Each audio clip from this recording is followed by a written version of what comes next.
Hi! Sorry, jetzt habe ich mich gerade schon am Anfang verschluckt. Willkommen zurück bei Laserball. Ich hoffe, euch geht's gut. Es ist irgendwie... Leute, ich verpasse irgendwie gerade den Sommer. Ich verpasse einfach den scheiß Sommer. Ich habe das Gefühl, ich hocke die ganze Zeit drin, weil es ist zu heiß.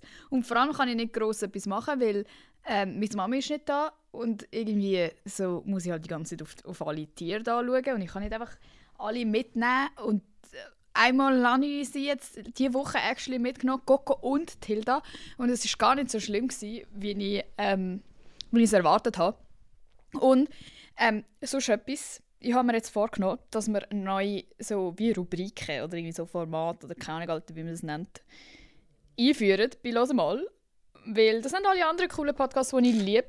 Sorry, mein Handy tut einfach jedes Mal wie so ein Oktopus, wenn ich es von irgendwo wegnehme, weil ich das blöde Klebeding an meiner Hülle habe und das schießt mich an, aber jetzt will ich es irgendwie auch nicht wegnehmen. Auf jeden Fall. Meine 4 Formate, die ich rausgesucht habe, ich habe euch nämlich gefragt auf Insta, also auf meinem persönlichen Insta, was man so dazu nehmen und was passen könnte. Und ich habe vorher einen Vorschlag 4 Sachen ausgesucht. Und zwar gibt es jetzt Gossip der Woche. Das kann Gossip von mir sein, aber auch Gossip von euch sein, weil ich habe jetzt in den Link, der immer in der Folgenbeschreibung ist, habe ich jetzt, also dort hat es ja so ein Formular, wo man für die Advice-Sessions Sachen hineinschreiben kann und für die Q&As und vorschlagen, welchen Gast wir gerne als nächstes haben können. Und jetzt gibt es eine neue Spalte für Gossip der Woche, wo ihr euren Gossip anonym reinschreiben könnt und dann kommt es in irgendeine random Folge und einfach also jede Woche kommt einfach ein Gossip. Einfach, weil wir sind kleine Tratschtanten. Und anonym ist es ja... Anonym dürfen wir. Es ist voll okay. Es könnte auch erfunden sein. Es ist alles fiktiv. Genau. Das machen wir. Dann machen wir Highlight von der Woche. Einfach so mein Lieblingsmoment von der Woche, weil das ist ja nett und wholesome. Dann machen wir ein DM von der Woche oder so einen Kommentar, einfach so irgendeine Interaktion halt auf Social Media von der Woche. Das kann goofy sein, aber es kann auch nett sein, einfach so irgendetwas. Das hat Hannah vorgeschlagen, also Hannah Töllnick, die liebe Frau. Und da wird mir der Stoff nie im Leben ausgehen, weil es passiert wirklich wöchentlich so komisches Zeug in meinen DMs oder halt in meinen Kommentaren. Und dann, das letzte ist noch so eine meine Obsession von der Week oder von der Woche oder irgendeine Empfehlung, die ich gerade habe. Also das sind die 4 neuen Sachen. Und die mache ich einfach immer am Anfang und nachher kommt es zum eigentlichen Thema. Und dann habe ich mir noch ausgedacht, dass je nach Thema schaue ich noch die Q&A-Fragen durch, die ihr mir auf diesem Formular gestellt habt. Und suche ein paar passende zum Thema raus und die einfach auch noch gerade beantworten. Aber dass es halt nicht so eine ganze Q&A-Folge wird und auch nicht so wirklich eine Advice-Session, sondern einfach eine Folge. Und dann am Schluss noch ein paar Fragen von euch. Okay, this is the game plan. I hope you are doing good and I hope you are ready for listening to this. Weil wir fangen gerade an. Mit was fangen wir an? Oh ja, also das Thema heute ist F+. Einfach so. Aber zu dem kommen wir nachher. Wir fangen an mit dem Gossip. Und ja, es fährt juicy an. Mein bester Kollege, grossgeschrieben, also wirklich wahrscheinlich so allerbeste Kollege auf der Welt, wo wirklich die beste Person ist, hat seine Freundin vor 2 Jahren Was? Sorry. Hat seine Freundin vor... Aha, Digga, jetzt check ich es erst. Hat seine Freundin vor 2 Jahren, also sie sind 2 Jahre schon zusammen, letzte in der Ferien betrogen, indem er mit einer aus seinem Heimatland umgemacht hat, aber mehr nicht als ummachen. Mein Advice war, dass das definitiv nicht nochmal passieren sollte, er es ihr aber nicht sagen soll und aus seinem Fehler einfach lernen sollte. Deine kurze Meinung dazu. Also es ist gleich ein Advice anstatt nur Gossip, aber ich habe nämlich eine Meinung dazu. Alter, also es ist ja wirklich ein schwieriges Thema und ich habe mal auf Insta so ein bisschen die Leute gefragt, was sie eigentlich sagen würden in solchen Situationen, ob man die Fresse haben oder ob man sich in Beziehung einmischt.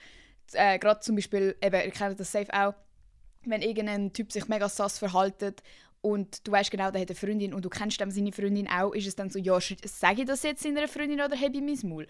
Und es hat so wie keine Mehrheit gegeben von Leuten, die so sind, ja oder nein.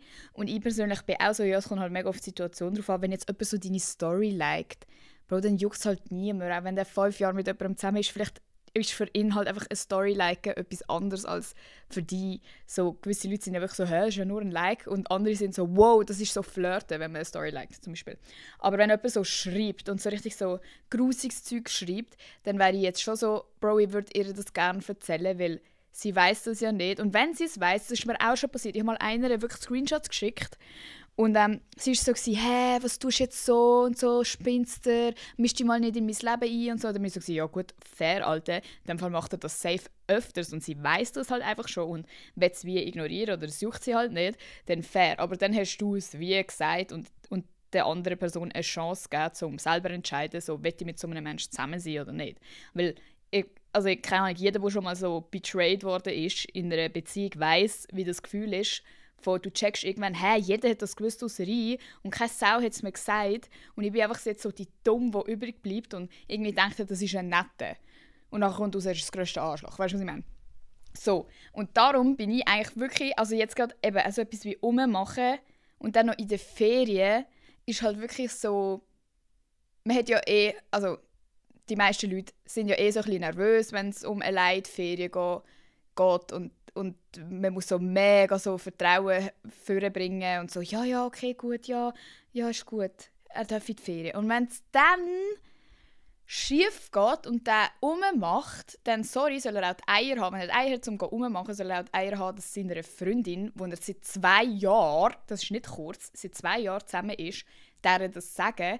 Und vielleicht sind sie ja so strong, dass sie halt wie das irgendwie überwinden können. Und vielleicht will sie nicht mit so jemandem zusammen sein. Aber nur weil er checkt, dass er einen Fehler gemacht hat, ja logisch checkt er das, Alter, weil so, hoffentlich checkt er das, hat er ja nicht das Recht, einfach machen, was er will und ja, sie wird es dann halt nicht erfahren und ja, das muss ja niemand wissen. Bro, er hat es ja sogar dir erzählt.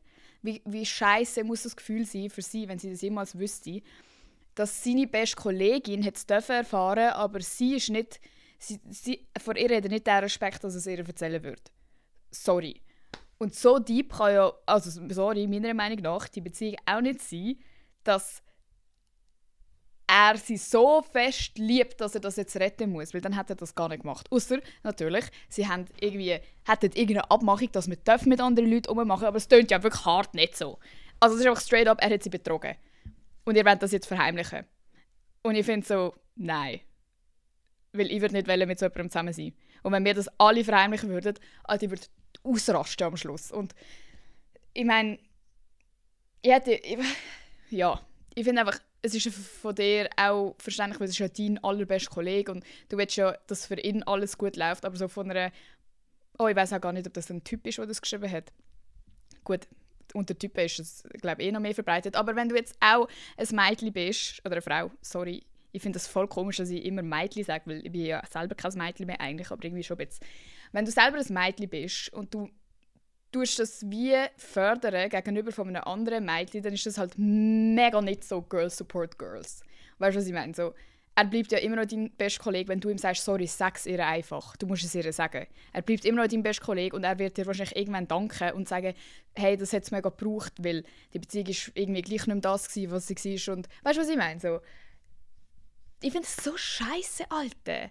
Und vor allem, was ist es mit Ferien? Wieso geht man in den Ferien fremd gehen? Gang an den Strand, Alter. Und chill deine Eier. Gang nicht... das stresst mich. Ja, das ist der Gossip von der Woche. Danke für deinen Gossip. Und natürlich kein Front. Kein Front. Einfach nur meine persönliche Meinung.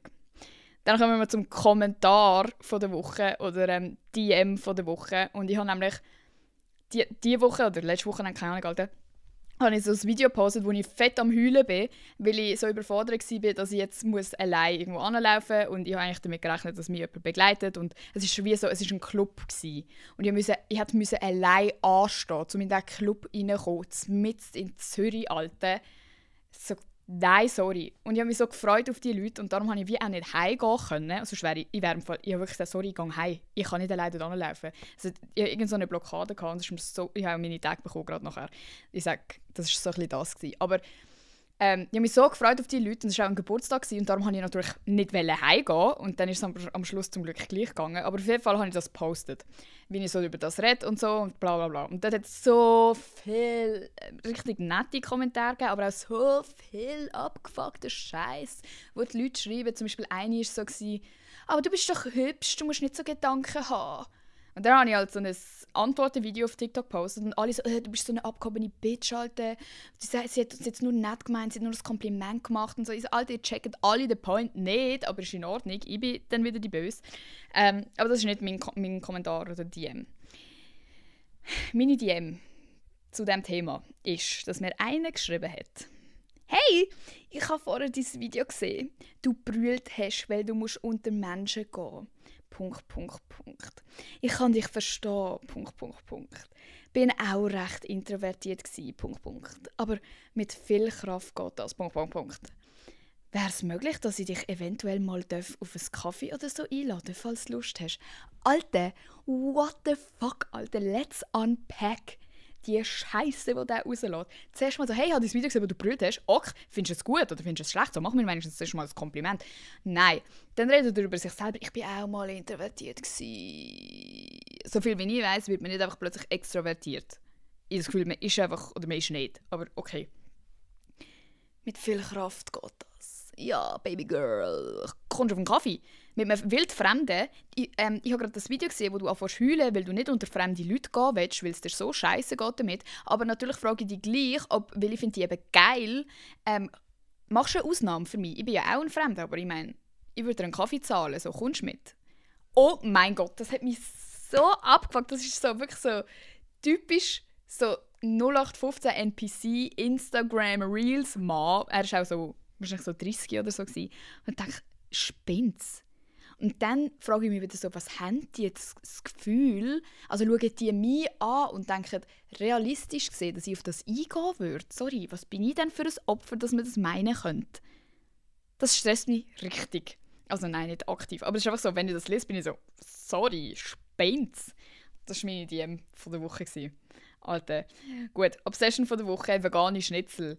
Weil ja, ich bin ja eben allein und ich probiere nicht nur Scheiße essen. Gut, vegane Schnitzel sind jetzt auch nicht so gesund. Aber ich tue es dann so in den Airfryer und nachher mache ich mir einen Salat und tue das so schnibbeln. Und nachher habe ich so Schnitzelstückchen, also so paniertes Schnitzel, in meinem Salat. Und das ist irgendwie noch fein. Und sonst mache ich Schnitzelbrot. Und vegan einfach, weil ich nicht gerne freiwillig Fleisch kaufe oder so. Also wenn es irgendwo Fleisch gibt, dann isst es, wenn es mir aufgetischt wird. Aber so selber kaufen würde ich es jetzt nicht. Außer vielleicht Speck amix.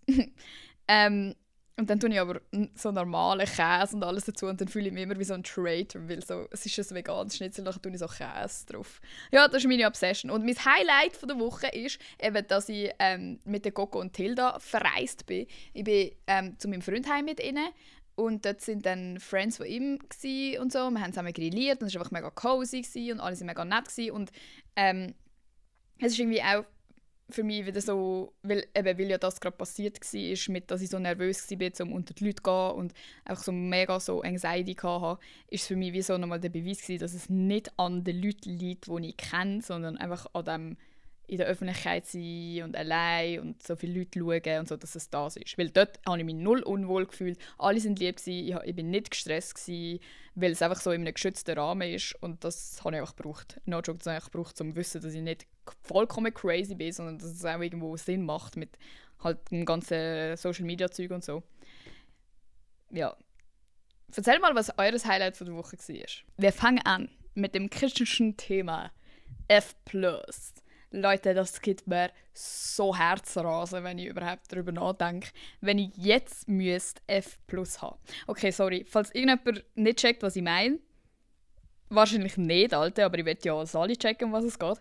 F+ ist Freundschaft plus, ist Friends with Benefits. Freundschaft, Freunde mit gewissen Vorzügen. Also basically Kollegen, die einander für Sex ausnutzen. Oder auch weniger als Sex, aber so grob gesagt. Und ich weiss, es hören auch jüngere Leute zu, aber eher weniger. Also die meisten sind volljährig. Nur, dass es auch mal gesagt ist an Leute, die so sind, «Demo ist kein gutes Vorbild». Wir hören auch nicht 12-Jährige zu, mainly. Es hören sicher ein paar 12-Jährige zu oder ein paar geben wahrscheinlich auch ein falsches Alter an, aber das ist nicht mein Problem. Leute, ihr wisst hoffentlich, was Sex ist und wenn ihr noch nicht wisst, was Sex ist, dann hört heute vielleicht nicht zu. Aber wenn ich jetzt F+ mit jemandem hätte, ich schwöre euch, mein Leben wäre um 300 Trillionen % schlimmer, als es jetzt gerade ist. Ich verstehe nicht, wie man sich das freiwillig antut. Und meistens tut man sich ja auch nicht freiwillig an, sondern man rutscht irgendwie in das rein, in der Hoffnung, dass es dann nachher zu mehr wird. Und nein, also weisst ja, dann machen wir jetzt halt F+, aber der verliebt sich dann in mich und nachher kommen wir zusammen. Das ist so das, was ich nicht nur von mir selber kenne, sondern von all meinen Friends, die ich jemals in meinem Leben hatte, alle Leute, die mir jemals etwas erzählt haben. Ich kenne niemanden im echten Leben, wo F+ jemals funktioniert hat. Ich habe das auch mal in der Story besprochen. Wie ihr merkt, schnorre ich eigentlich über alles in meiner Insta-Story.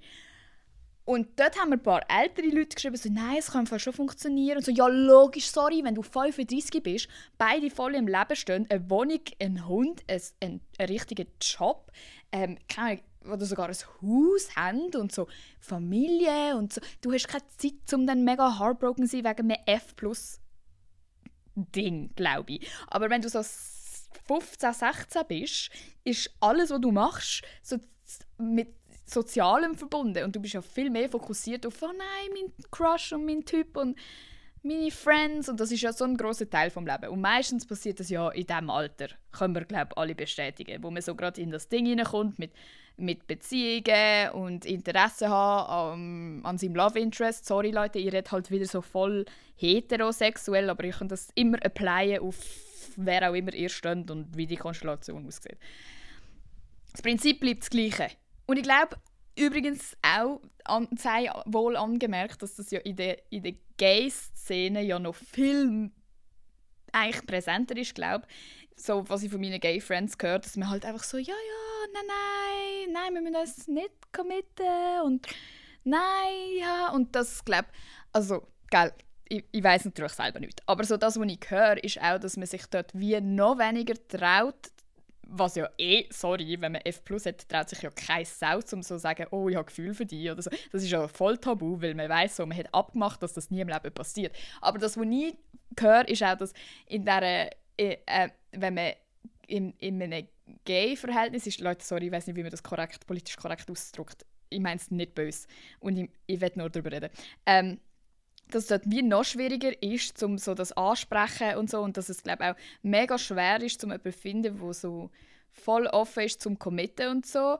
Und das tut mir schon noch mehr leid irgendwie. Also allgemein, dass es so voll ist, das ist ein bisschen ein Generationending von uns, dass es so voll fast schon ein Tabuthema ist, um so mit jemandem exklusiv zusammen zu sein. Also du bist ja wirklich amix gestört. Also ich bin früher oft als so irgendwie obsessive oder so mega schnell verliebt oder so etwas abgestempelt worden. Einfach weil, wenn ich mit einem etwas zu tun hatte, habe ich einfach mit dem irgendwann zusammenkommen. Also ich wollte die Aussicht haben, dass ja, wir lernen einander gerade kennen und nein, wir müssen jetzt nicht gerade übermorgen zusammenkommen, aber mein Ziel ist es schlussendlich, mit dir eine Beziehung zu führen, weil sonst verschwende ich da gerade meine Zeit. Ich habe keinen Bock, mit dir irgendwie etwas anzufangen, nur damit ich eine von deinen 10 Bitches sein kann und du kannst es ein bisschen lustig haben. So, das ist halt keine Ahnung. Und dann wirst du so, ja, die Alte, die will mich und die ist verliebt in mich und voll cringe und so. Alter, das finde ich so komisch, dass das so ein Ding geworden ist. Und ich frage mich auch, wie das entstanden ist. Keine Ahnung, Leute, das hätte ich vielleicht recherchieren können. Aber I'm not a Soziologie-Studentin, I'm not a Studentin at all. Wir machen da jetzt gerade einfach Spekulationen. He? Aber ich finde, das gibt mir einfach so fest den Ick. Und ich erzähle euch, wieso die Gedanken mich stressen. Weil eben, es ist immer so ein... Also ich habe persönlich immer das Gefühl, es kommt sehr oft von den Typen aus eigentlich. Und dass dann mehrheitlich in meiner Erfahrung die Mädchen, die Frauen sich einfach darauf einlassen. Und so sind, ja, der Typ will das so und dann mache ich halt mit. Und das ist etwas, was mich sowieso stresst und was ich aber auch gut verstehe. Also ich judge niemanden für das, weil ich habe das selber auch amigs so gemacht. Also nicht nur jetzt mit F+, sondern allgemein ist es so, halt, ja, der Typ übernimmt so die Rolle von «Ich entscheide, was passiert» und das Mädchen ist so «Okay, weil anscheinend macht man das ja so». Und wie sollte man es auch besser wissen in dem Alter, wo ich jetzt rede? Das ist ja wirklich so Jugendzeit.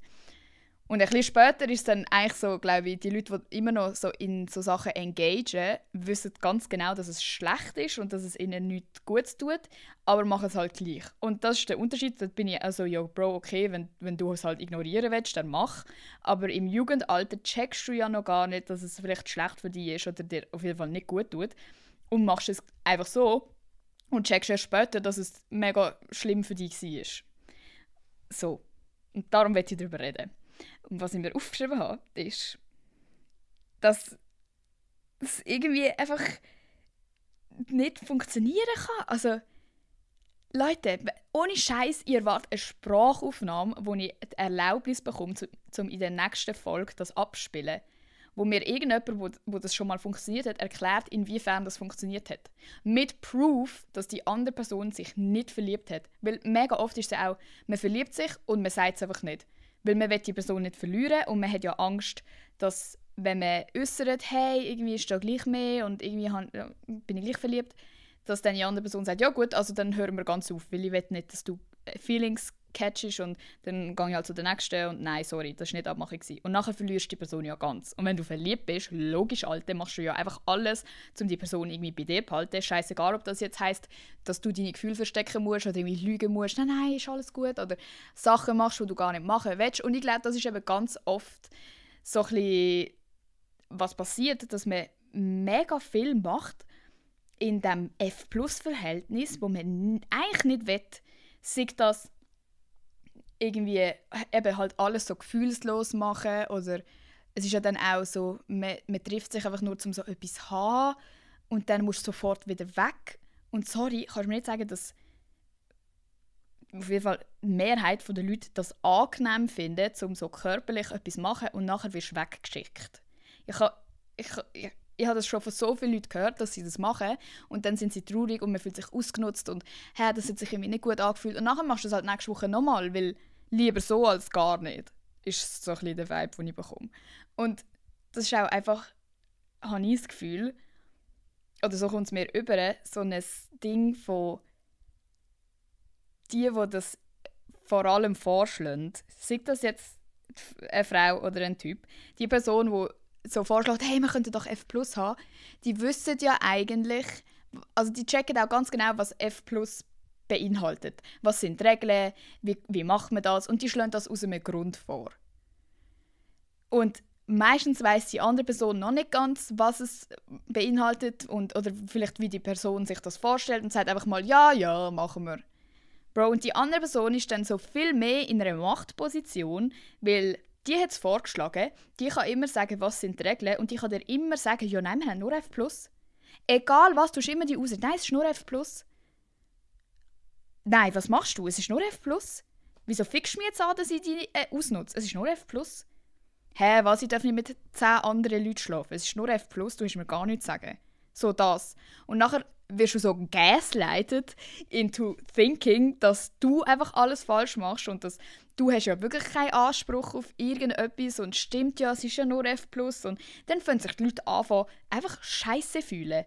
Und sich scheiße fühlen mit sich selber in Kombination mit ausgenutzt werden oder das Gefühl von ausgenutzt werden, egal ob die andere Person wirklich die Intention hat, jemanden auszunutzen, ist so scheiße, Alter. Und jede Person, die ich kenne, die in so einer F+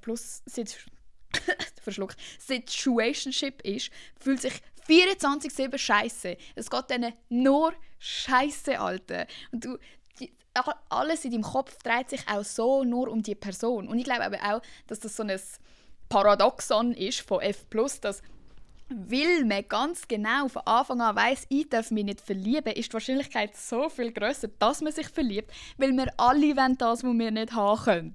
Und wenn der Typ dir die ganze Zeit das Gefühl gibt, dass er so ein rares Gut ist und er ist nicht available und nein, er will jetzt keine Beziehung, oh mein Gott, ist das spannend und geil, I want you, baby girl.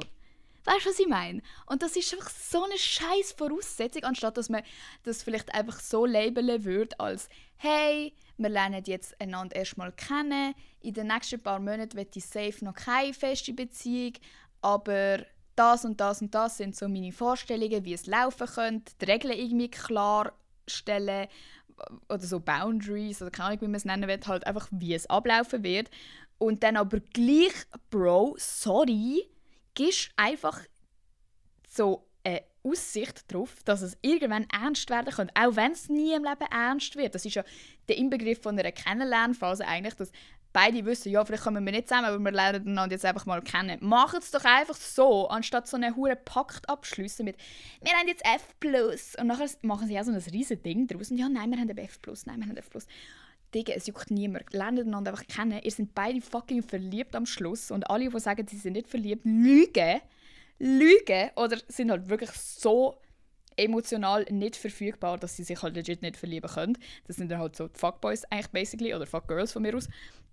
Oh mein Gott, anderes Ding. Ich kenne im Fall kein einziges Fuckgirl. Kennt ihr das? Gibt's das? Gibt's wahrhaftige Fuckgirls? Ich kenne kein einziges. Ich kenne solche, die so tun, als wären sie es, aber dann heimgehen heulen. Und vielleicht kann mir Typen auch helfen. Ist das auch nur eine Illusion, dass Fuckboys wirklich Fuckboys sind? Tun die auch nur so und gehen heimgehen, sich scheiße fühlen? Das würde mich jetzt mal ernsthaft wundern, weil ich habe das Gefühl, ich kenne ganz viele Fuckboys, aber es kann ja nicht sein, dass ich kein einziges Fuckgirl kenne. Das kann nicht sein. Das heisst, vielleicht gibt es einfach keine Fuckgirls und Boys. Egal. Leute. Ich finde einfach, es ist so eine billige Ausrede, um jemanden ausnutzen, jemanden scheisse fühlen lassen und wie so «have your cake and eat it too». Wie sagt man das auf Deutsch? Ich kenne es nur auf Dänisch auch noch. So, du willst nicht committen, du willst dir nicht die Mühe geben, die halt eine Beziehung mit sich bringt, was übrigens auch eine Freundschaft mit sich bringt. Und ihr sagt ja, ihr seid Freundschaft plus, also sorry, dann gebt euch wenigstens freundschaftliche Mühe. Gebt es ja auch nicht. Kommunikation ist so scheiße immer bei F+-Leuten. Also so etwas, das ist ja wirklich... Habt ihr schon mal chaotischere zwischenmenschliche Beziehung gesehen, als zwischen zwei Leuten, die F+ haben? Und so viel wird eben einfach nicht kommuniziert, weil man darf nicht. Und alle anderen wissen einfach, fuck, Alter, die ist jetzt verliebt oder der ist jetzt verliebt. Und also weißt, auch wenn vielleicht wirklich beide nicht zusammenkommen oder nicht jetzt einfach gerade keine Beziehung wollen oder so, irgendeiner von beiden wird es ja gleich mehr fühlen. Und das Gefühl, glaube ich, ist für niemanden geil, zu wissen, dass man es selber mehr fühlt. Also, das will doch niemand, auch wenn man nicht zusammen ist. Ich will nicht wissen, dass ich jetzt mehr invested bin als der andere. So. Und umgekehrt schießt es einem doch auch an, wenn man nur so etwas Unernstes haben will und die andere Person ist so halbes verliebt. Das geht einem ja dann auf die Eier. Ich check nicht, wieso man das machen würde. Also doch, ich check's schon, weil wahrscheinlich Leute einfach bumsen wollen. Aber wenn ihr nur bumsen wollt, dann geht doch irgendwie One-Night-Stands. Geht das so um das Recyceln? Dass man nicht immer etwas Neues muss abrisen, dass man einfach immer so auf Standby hat, wo man einfach so darauf zugreifen kann, wenn man gerade Bock hat. Sorry, das ist so verwerflich. Und okay, wenn beide Leute einfach mega so zum Beispiel sexsüchtig wären und so, aber Leute, die wirklich mega festes Bedürfnis haben, um immer so körperliche Sachen zu machen, heute Hilda, die juckt es doch auch nicht, ob man immer wieder etwas Neues suchen müsste oder so. Ich glaube, es geht einfach wirklich nur um das so, haha, ich kann machen mit dieser Person, was ich will, und wenn ich schreibe, dann kommt sie vorbei, und wenn ich sage, sie soll sich verpissen, dann verpisst sie sich wieder. Ich glaube, das ist wirklich einfach nur das. So, es ist ein geiles Gefühl zu wissen, ich kann jetzt alles von dieser Person haben, aber ich muss mir gleich keine Mühe geben. Ich muss nicht mit der in einer Beziehung sein. Ich muss nicht auf irgendein Date gehen. Und das Schlimme ist dann noch, dann tun sie so, nein, kein Kuscheln und nein, wir machen. Und dabei, Alter, jede Person erzählt mir, dass die andere Partei immer so mega Hoffnungen macht. Und dann musst du so anfangen zu interpretieren, so, heute hat er mich auf die Stirn geküsst.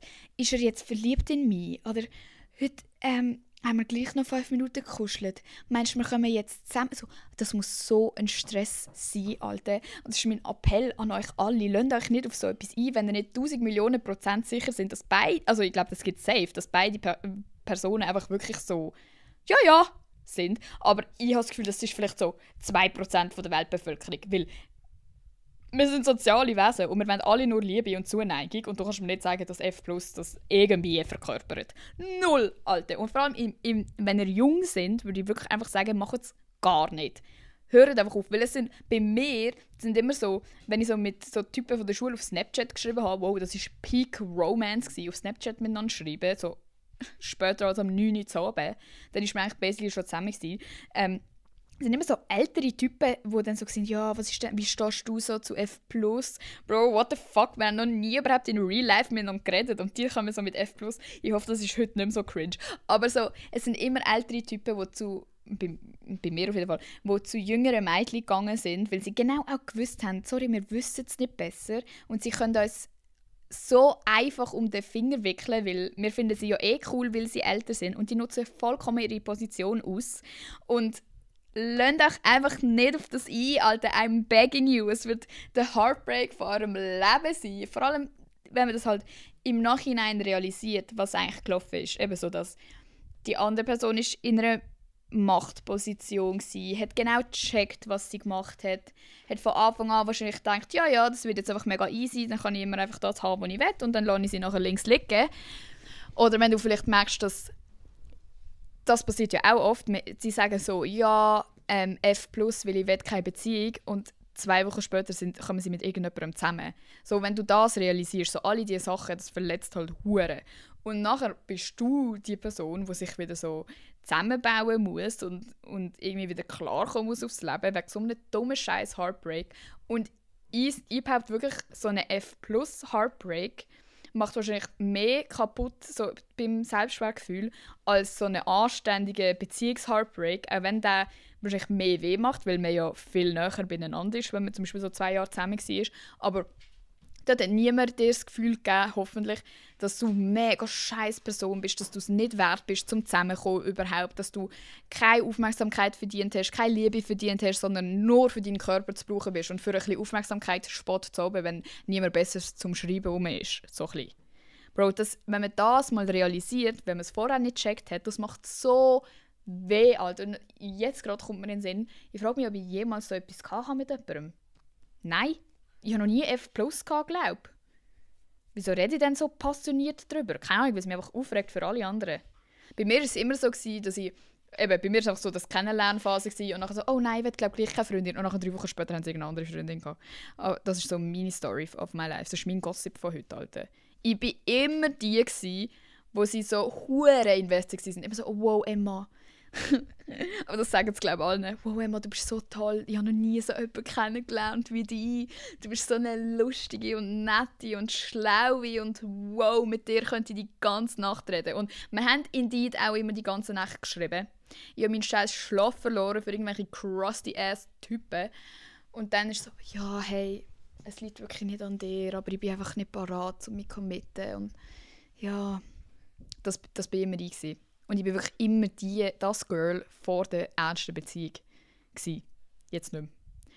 Und ich glaube, das war auch einfach nur, weil ich es mit mir machen lassen habe, weil ich es nicht besser gewusst habe. Ich dachte, das ist normal. Ich dachte, ich mache ja nichts falsch. Aber ich habe etwas falsch gemacht, indem ich einfach immer da war. Wenn die mir geschrieben haben, habe ich zurückgeschrieben. Wenn die bis am 4 Uhr am Morgen haben schreiben, habe ich bis am 4 Uhr am Morgen geschrieben. Es hat es nicht gegeben, dass ich geschrieben habe, so, ich muss jetzt schlafen, weil ich schlafe immer um 11 Uhr ein, damit ich morgen fit bin. Nein, Alter, ist mir doch gleich, ob ich morgen fit bin. Ich schreibe die ganze Nacht mit dir, weil ich bin obsessed mit dir. Das ist die Energy, die man mit so ganz kleinen Sachen schickt. Und die checken das sofort. Und man muss einfach sich so anstrengen, eigentlich, wenn man alles richtig machen will und jemanden finden will, der einem respektiert, um auch diesen Respekt so auszustrahlen. So, du hast mich zu respektieren, weil ich habe Respekt vor mir selber. Und das kann man halt, sorry, das können die wenigsten, wenn man jung ist. Und das ist auch völlig fair, so, alle werden Fehler machen und alle werden so, wenn man zurückschaut, denkt man immer so, oh mein Gott, ich war so desperate gewesen und ich habe gar nicht gecheckt, was ich für Signal sende. Aber ich meine, wenn man älter ist, finde ich, ist es wichtig, um halt irgendwann zu checken, wenn man langsam wirklich auch die Fähigkeit besitzt, zum reflektieren und einfach so sein, fuck, Alter. Und wenn ihr immer und immer wieder die gleichen Fehler macht, wenn du zum Beispiel jemand bist, der immer wieder stuck wird in so Situationships, obwohl du eigentlich gerne eine ernste Beziehung hättest, oder so, dann schau mal an, was du machst, wie du kommunizierst, wie viel du immer da bist für die anderen, weil ich glaube, das ist wirklich der grösste Punkt, dass man, wenn man immer available ist. Alter, Tilda, kannst du bitte einmal die Fresse haben? Ach, eben, dass man immer verfügbar ist. Ich glaube, das ist der grösste Punkt, von wie man falsche Leute anziehen kann, auch in Freundschaften. Weil das schmecken die so ausnutzen und immer nur auf sich selber schauen. Die schmecken das, dass du immer da bist und sie immer zu dir kommen können. So. Und eben, analysiert mal euer Verhalten, wenn ihr nicht immer wieder das Gleiche erleben wollt. Ich meine, wenn man okay ist mit dem und es lustig findet oder spannend findet, ist es ja eine ganz andere Sache, als wenn man jedes Mal heartbroken ist und so denkt, was ist mit mir? Was mache ich falsch? Ich bin nicht gut genug. Es geht nicht ums gut genug sein. Ihr seid alle gut genug. Es geht darum, das auch wahrhaftig selber zu glauben und dann auch noch überzubringen und Leute attracten, die sich die Mühe geben wollen für jemanden, der auch anstrengender ist. Dass man sich auch getraut, um zu sagen, hey, ich bin anstrengender, weil ich habe Ansprüche. Und du musst die Ansprüche erfüllen und sonst nehme ich den nächsten. Und das ist so ein bisschen das, wo glaube alle damit strugglen, weil uns wird das auch beigebracht, so, dass wir kein Recht haben, darauf zu denken, nein, du gehst jetzt nicht dort hin, nein, du hast mir jeden Abend zu schreiben, «Gute Nacht» oder «Komm, wir rufen einander jeden Tag mal an» oder so. Das ist zu viel verlangt für die meisten. Digga, nein, das ist bare Minimum, dass wenn es dir wichtig ist, dass man sich jeden Tag anruft, Alter, dann solltest du jemanden finden können, wo das respektiert und umsetzt oder vielleicht selber auch wichtig findet. So. Lasst euch nicht auf so F+-Scheiße ein, weil ihr denkt, ja, besser als nichts. Oder irgendwann kommen wir dann schon zusammen. Nein. Und die Beziehung höchstwahrscheinlich würde auch scheiße werden, weil die Grenzen schon so irgendwie komisch überschritten worden sind oder nicht respektiert worden sind oder einfach so, wie die andere Person euch sieht, ist ja ganz anders, als wenn man sich kennenlernen würde und so in der Hoffnung, dass man zusammenkommt und wow, das ist eine Person, mit der ich eine Beziehung führen. Das ist ja null das. Die denken sich, wow, das ist eine Person, mit der ich bumsen und mehr nicht. Ich will nicht mal mit dieser Person nachher noch 5 Minuten reden. Wie traurig ist das, Alter? Und auch, was ich sonst noch denke, ist, ich verstehe nicht, wieso man das reizvoll finden würde, um mit jemandem so intim werden, körperlich, wo man emotional wirklich ja ein Verbot hat. Gut, ich verstehe es. Es ist ja wahrscheinlich der Reiz von, ja, vielleicht ja gleich. Und wahrscheinlich, wenn man es dann macht, hat man ja dann gerade auch noch mega viele Emotionen ja gleich. Weil, sorry, ich kann schon nicht bumsen und gar nichts empfinden, wenn du immer wieder mit der gleichen Person Sex hast. Weißt du, was ich meine? Wahrscheinlich, wenn es dann immer mehr will, genau in diesem Moment empfindet man ja auch etwas und hofft, dass die andere Person auch etwas empfindet. Nachher denkt man sich wahrscheinlich, ja, wenn ich jetzt so und so mache, dann catcht er vielleicht auch Feelings und so. Alter, jetzt Hilde, halt so ab, geh weg. Aber so ist es nicht. Hat die Person ein Gefühl für euch gehabt, dann hat sie das von Anfang an schon gehabt, weil es hat nichts mit dir zu tun, es geht immer um die andere Person. Und ihr müsst nicht mitmachen bei dem, nur zum Aufmerksamkeit bekommen oder weil ich die Person so geil finde. Es gibt ganz viele andere geile Personen und ich kann mir nicht vorstellen, dass das Körperliche langfristig irgendwie toll ist und sich wirklich frei und schön anfühlen kann, wenn man im Kopf immer das hat von man darf keine Feelings catchen, oh stimmt, das ist ja nur körperlich, So, irgendwann wird es auch scheiße, sorry. Nein. I can't. Das war alles zu meinem scheiß F+-Thema. Es macht mich wirklich aggressiv. Ich hoffe euch auch. Und wenn ich jemanden verletzt habe mit dem, der F+ mega fühlt, es tut mir leid. Ich will niemanden angreifen mit dem. Das ist wirklich einfach meine persönliche Meinung und von etwa 500 Leuten, mit denen ich schon über das Thema geredet habe. Aber schon gut. Ich akzeptiere Feedback, wenn ihr etwas anderes zu sagen habt. Wir kommen weiter zum letzten Bard. Und zwar Fragen, die ich rausgesucht habe von der Q&A-Spalte in meinem Link. Und Leute, bitte öffnet den Link mal und schreibt einfach mal eure Sachen rein, he? Weil für das ist es da. Die erste Frage ist, was macht man, wenn man mega jealous ist, aber der Freund gibt einem eigentlich keinen Grund dazu? Also erstmal hat es wahrscheinlich etwas mit deiner Vergangenheit zu tun, mit Sachen, die du sonst erlebt hast oder gehört hast. Mich stresst zum Beispiel mega fest, dass ich immer von allen anderen mitbekomme, was ihre Freunde machen. Oder eben, dass alle wissen, Bro, der betrügt seine Freundin die ganze Zeit und sie weiß es einfach nicht. Und jeder weiß es, außer die. Dann bin ich so, oh mein Gott, das könnte sein, dass es einfach alle wissen, außer ich. Und das bringt mich so zum Overthinken, aber das ist halt einfach, weil ich wirklich auch nicht mit einem starken Vorbild aufgewachsen bin, von so hat sich ein guter Partner zu benehmen und so sieht eine liebevolle, gesunde Beziehung aus und so. Das kommt safe auch bei vielen von dem, eben, dass man nicht weiss, wie sieht denn das aus und existiert das überhaupt? Weil ich glaube, die meisten von uns wachsen auf mit so Trust-Issues, weil einfach unsere Eltern, die meisten von uns, einfach das auch nicht vorgezeigt haben. Und ich glaube, das ist auch ein Prozess von, du musst wie so viele Erfahrungen sammeln mit deinem Freund, bis du checkst, ja, er macht wirklich nichts. Und einfach, auch dann, er kann auch noch in 10 Jahren etwas machen. Oder es kann in 10 Jahren rauskommen, dass er der ist, wo die vom Gossip am Anfang geschrieben hat, hey, er hat mit einer rumgemacht im Ausgang und das ist nie erzählt worden. Und irgendwann kommt es dann raus. Das kann alles sein und wir werden es nie wissen. Und es geht auch einfach fest darum, dass man sich dann wie bewusst wird und denkt, auch wenn das passiert, dann ist er das Arschloch. Dann hat er die nicht verdient und dann wird es weh machen, ja, aber dann gehört er nicht in dein Leben und dann kannst du froh sein, hat sich das so herausgestellt und kannst du weitergehen und etwas Besseres haben. So, das ist dann nicht für dich. Einfach so, sich selber die Sicherheit geben von, auch wenn es passiert, dann Pech. Wirklich so das, ja, Pech. Mentalität. So, ja, fick dich, Alte. Toll, dann bist du auch nicht mein Freund. Dann muss ich nicht mit dir anfangen, weil dann bist du grusig. Und dann habe ich immer noch mich selber und ich bin nicht so grusig wie du. Ich will immer mich selber haben, so ein bisschen das. Aber es ist natürlich mega scary und ich verstand das auch. Aber es gibt auch einen klaren Unterschied zwischen, ja, man ist einfach sowieso so eine eifersüchtige Person und mega insecure Person und hat einfach Probleme mit dem Vertrauen. Und du hast das eigentlich nicht, aber bei deinem Freund hast du es plötzlich. Und du redest dir selber ein, ja, es gibt ja eigentlich keinen Grund, aber wenn du ständig so ein schlechtes Gefühl hast, dann kann das im Fall auch gut sein, dass es wirklich etwas gibt, wo du vielleicht ignorierst, wo du nicht sehen willst. Mega oft ist man ja im Nachhinein so, Alter, das war so sass gewesen, wieso habe ich das nicht wahrgenommen, bewusst? Weil man hat es ja gleich gesehen. Zum Beispiel, der hat immer mit so komischen Leuten auf Snapchat geschrieben und ich habe einfach gesagt, ja, das ist sicher irgendeine Kollegin. Und nachher findest du raus, dass er die ganze Zeit mit all denen rumgemacht hat oder so. So gewisse Sachen musst du auch einfach, oder irgendwie muss man lernen, mit dem oder so herauszufinden, ist das ein schlechtes Bauchgefühl oder ist das einfach nur irrationale Angst. Und wenn du ein schlechtes Bauchgefühl hast, dann würde ich mal schauen, so mal reden, so hey, gibt es etwas, wo du mir sagen willst, oder so ein bisschen das Gespräch suchen. Und wenn nicht, dann, ja Bro, dann müssen wir einfach daran arbeiten, selbstbewusst sein und einfach so checken, dass man immer halt auf sich allein gestellt ist und das auch okay ist, weil du selber bist sehr gute Company. Du brauchst niemanden, du brauchst den nicht, du brauchst den nächsten nicht, du brauchst den letzten nicht, den du gehabt hast, du brauchst nur dich selber. Und du wirst dich selber immer rausziehen aus jeder Scheiß-Situation.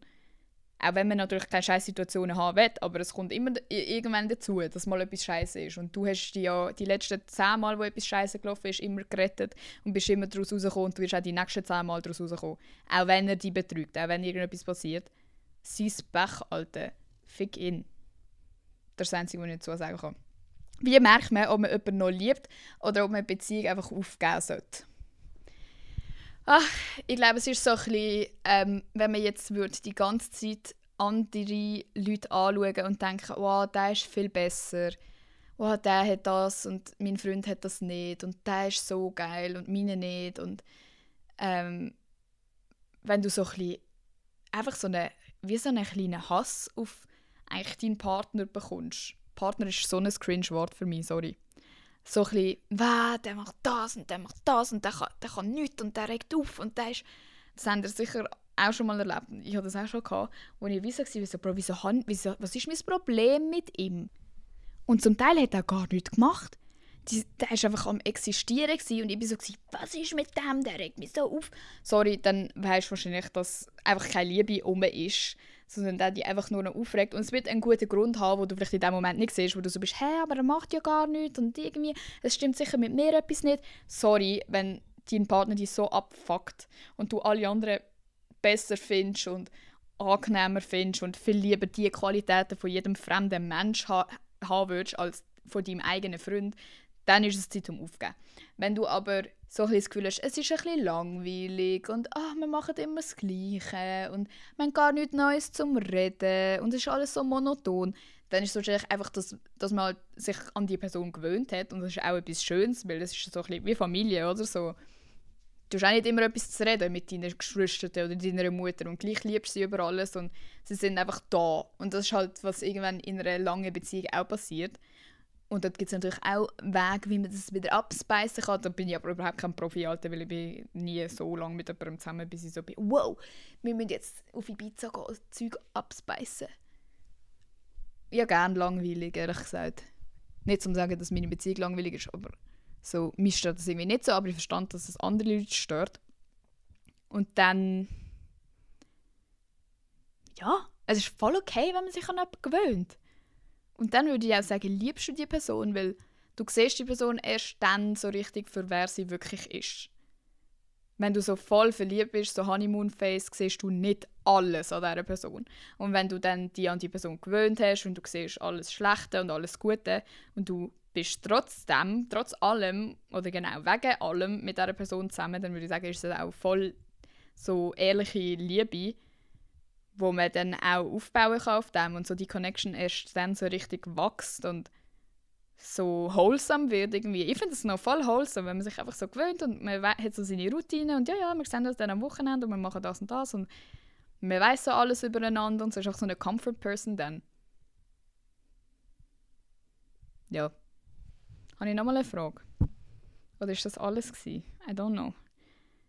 Ja, das war jetzt alles für diese Folge. Ich glaube auch fair, Alter. Jetzt bin ich schon 46 Minuten am Labern. Lasst mich noch, was eure Gedanken sind zu F+. Unter einem Insta-Post bitte. Hört mal auf Insta. Und schreibt mir eure Gossip, die ihr habt, unter einem Formular. Das ist in der Folgenbeschreibung. Das könnt ihr dort immer schön aufrufen. Schreibt mir, wenn ihr irgendwelche Situationen habt für Advice-Sessions. Und schreibt mir, falls ihr irgendeinen Gastvorschlag habt, auch unter dem Formular. Und dann würde ich sagen, wir sehen uns, wir hören uns und ich hoffe, ihr hattet Spass mit mir. Und wenn ihr einen Vorschlag habt, was ein Thema ist, das ich unbedingt besprechen sollte, same thing, schreibt mir. Tschüss, bis nächste Woche.